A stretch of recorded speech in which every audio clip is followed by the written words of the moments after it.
Meat City, baby. Hello and welcome back to Meat City Gaming. JD here with another 1000 Gamerscore report. Today we are discussing Clair Obscur Expedition 33.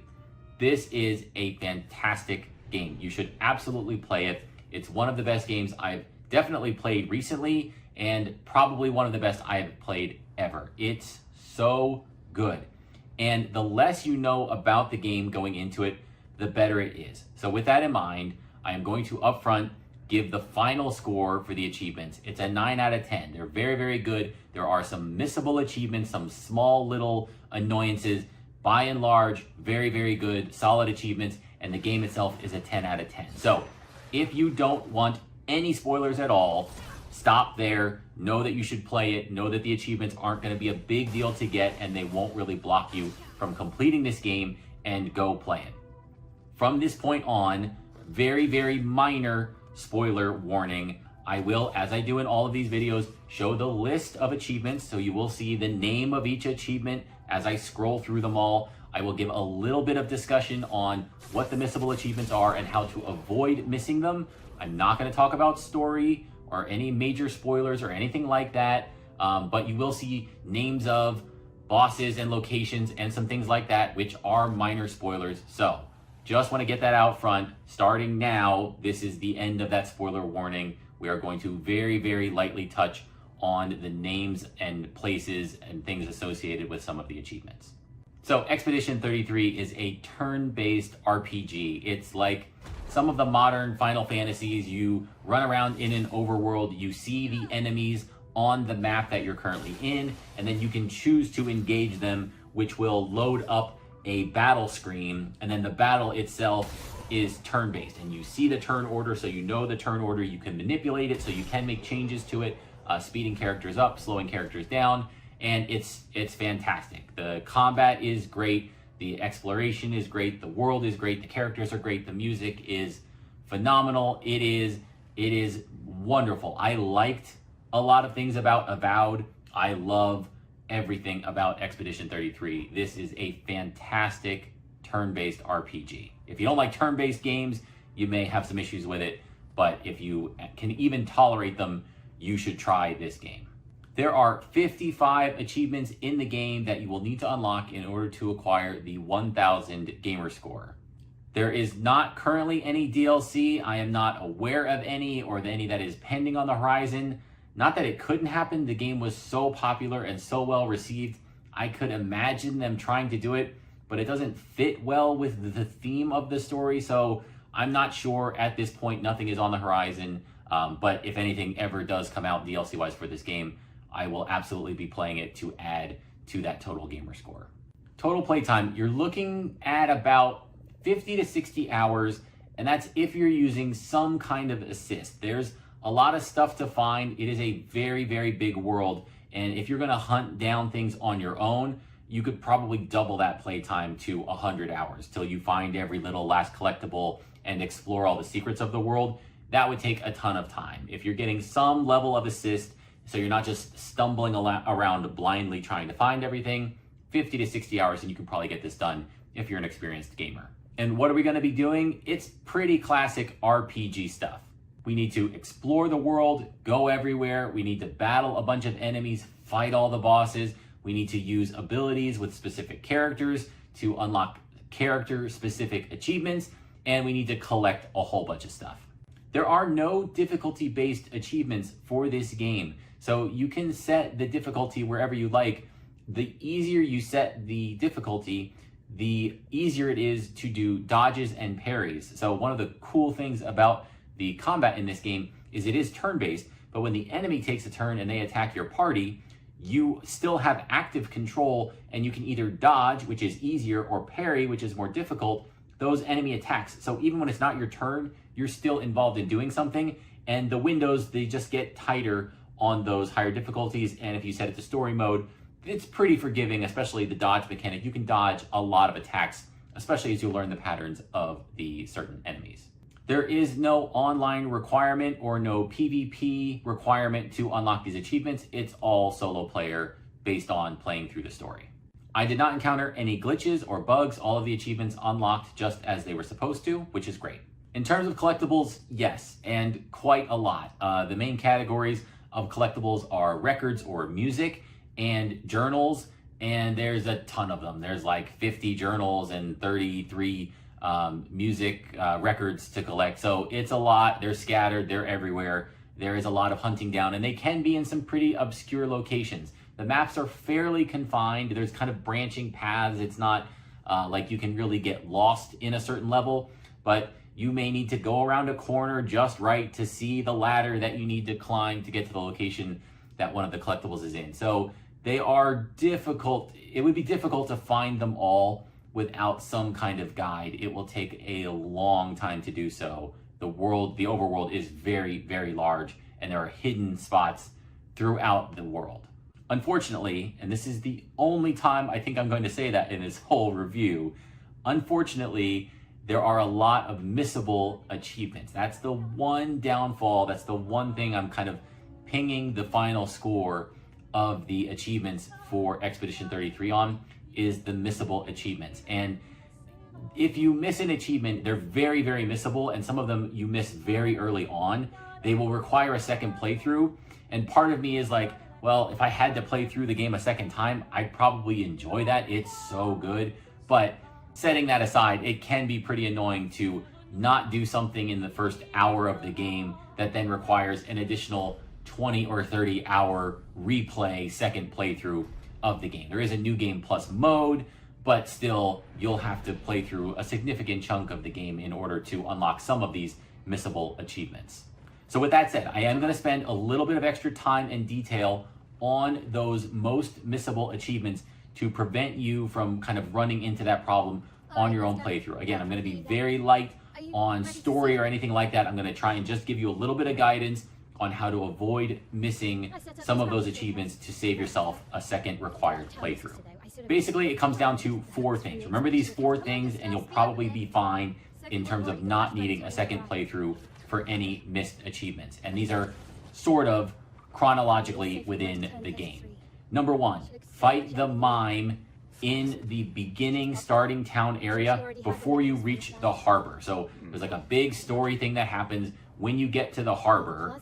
Before that happens, you need to fight a mime. So as you're walking through the town, you're going to walk down some steps towards the water. Before you get there, branch off to the right, and in some rubble around a little corner, there's a mime enemy. It's kind of a boss battle. It's your first boss battle, but it's pretty easy. It'll be a chance to learn the mechanics. You might screw it up once and have to reload and play it again, but you need to do that in order to unlock an achievement, and if you miss it now, you can't do it. Of course, the penalty is just restarting this first 5 minutes of the game or in your new game plus. So not a huge deal, but knock that one out first so you don't miss it. Number 2, get the old key before setting out on the expedition. So the prologue of the game, you've got that first part that I talked about where you'll fight the mime and then a big story thing will happen, and then there'll be kind of a nighttime celebration party / gathering before you set sail on the expedition.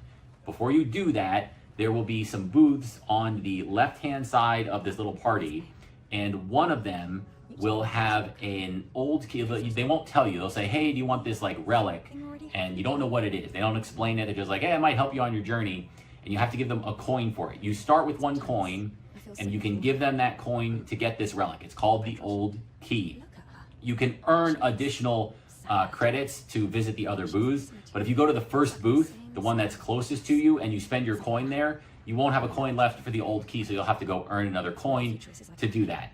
If you want to skip all that, the only one that matters, I think it's the 3rd booth, the farthest one from you when it starts, but you want the relic. You want the thing that's maybe useful on your journey but not told what it is. It's the old key. You must have that on you. Way later in the game, that will unlock a door behind which is a collectible, and you can't get that collectible any other way, and you can't get the key any other way. So in the first 30 minutes of the game, get that key, or you're going to need a big playthrough later to get all the collectibles because one of them is locked behind that door. Number 3, kill the white Nevron that asks you to. As you play through the game, there are some white enemies that are static, that don't fight you, and they each ask you to do something for them. And one of them will ask you, after you do the first thing he says, okay, now kill me. You have to do it. If you don't do it, you won't complete his task, and you need to complete all of the tasks in order to unlock an achievement. And so doing what he asks is part of that achievement. So make sure you don't spare him, don't have mercy, do what he asks you to do. And the fourth one is don't lie to Mael. This is extremely late in the game. It's in a cutscene, you're given a dialogue, and there's two options. One is tell the truth, and one is lie. If you pick lie, you get locked out of an achievement for increasing your reputation with Mael to max, and then you will need a very long second playthrough to once again get to that stage to max out your reputation. So don't lie when that option comes up. Tell the truth. And that's it. Follow those four, and you'll probably be fine in terms of missable achievements. There are some others technically, but they're pretty easy to avoid missing, and you can fix it without too much trouble. The hardest achievement in the game, I'm actually going to give you two here. The first is Peace at Last. This is to defeat Simon. He is an optional boss in the game. Very, very difficult fight. I don't want to say more than that because it is a cool fight. It is challenging. It is definitely difficult, but you can overcome it with grinding and with practice and with patience, right? So it's hard, but overcomable. The second one for hardest achievement is called Gestural Games, and this is to win all of the gestural games.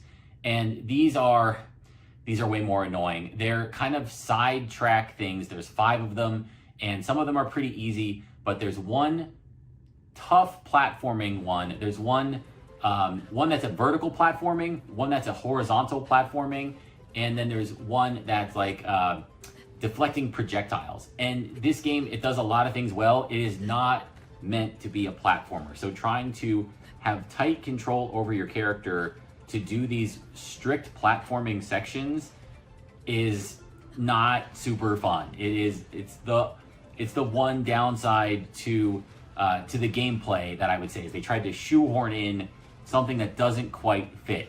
They're small, they're sidetracked, and you can overcome them with a little bit of practice and a little bit of patience, but it is a skill check issue. There's no amount of grinding you can do to overcome these. You just have to practice and have patience and get good. And if you're not a platformer, these will be super, super frustrating and really hard to do. For the most annoying achievement in the game, again, I'm gonna give you 2 here. The first is Feat Collection, a little bit of a weird one. You get this by acquiring all of Minoko's skills. Minoko is one of the characters that you can add to your party in the game. And the reason this is annoying is his skills work differently from everybody else's. You get skills for him by defeating enemies. And a specific enemy, the first time you defeat it, will give Minoko that skill if he's in your active party when you defeat them, which kind of sucks because there's more than, you can have 3 characters active in your party at a time, and there's more than 3 characters that you can have in your party. And so you're always required to have Minoko in your party, because if you bench him for a fight, you might run across an enemy that you haven't battled before, and now you miss the chance to get that skill. And some enemies, there used to be an enemy that was only in the game 1 time. Thankfully, the devs added a second one of it. So there's no 1 miss enemies for these skills, but there are some that are very, very limited. And so you're forced to have one of these characters in your party basically for the whole game when there are some other cool options. So it's frustrating that a third of your party is essentially locked in to get this achievement. The second annoying achievement is going to be Survivor. This is to reach level 99. And what's weird about this one, what's annoying about this one, is you could do everything in the game. Everything. Go everywhere. Finish every side quest. Defeat every optional boss. Everything. And you will still be well short of getting to level 99. So you're required to just go and grind out. It was about 10 levels for me. I was at 91 or so for my top character when I ran out of stuff to do. There are some high XP grinding spots. It's not a terrible experience, but it's a couple hours. It's maybe 2 hours. Again, give or take, how thorough have you been in terms of your completionist to get to this stage? But yeah, another 2 hours at the end. You've finished everything. You're like, oh, I just want to, I'm ready now. I did everything. I'm ready to get to the end game. No, sorry, I got to go grind for 2 hours plus just to get my level to the max cap to then go finish is a little bit annoying. Again, these are minor annoyances. This is a great game, but it was slightly unfortunate that you had to go spend some time doing that when there was other cool stuff I wanted to do in terms of finishing the story. So my final score for the game, it is a 9 out of 10 for the achievements. Again, just a slight ding in the score based on the severity of the missable achievements. The things that you can do very early on or very late in the game that will cause you to have to do a significant second run without much warning that that's what's going to happen if you don't make these decisions, picking up the old key and telling a lie to a party member. Slight ding there for not having any kind of real insight into, hey, just doing this little tiny thing is going to cost you tons and tons of time in a second playthrough. On top of that, the collectibles are slightly excessive. There's a lot of them. It's nearly 100 things that you have to collect, and the world is vast and open, and corners of the game are hidden with these collectibles in it. So you're kind of forced to go to a guide. And again, if you're going to a guide, are you going to get other information that you don't want? That could spoil parts of the game. So just very, very slight ding there. This is a 9 out of 10 overall. It is a great, smooth experience. The achievements make a lot of sense. They're fantastic. And the game itself, again, is a 10 out of 10. You should absolutely play it. And nothing in this review should be taken as any kind of hesitancy in terms of a recommendation of whether you should play this game. So that's going to wrap this up. Thank you for joining me, and I'll see you next time.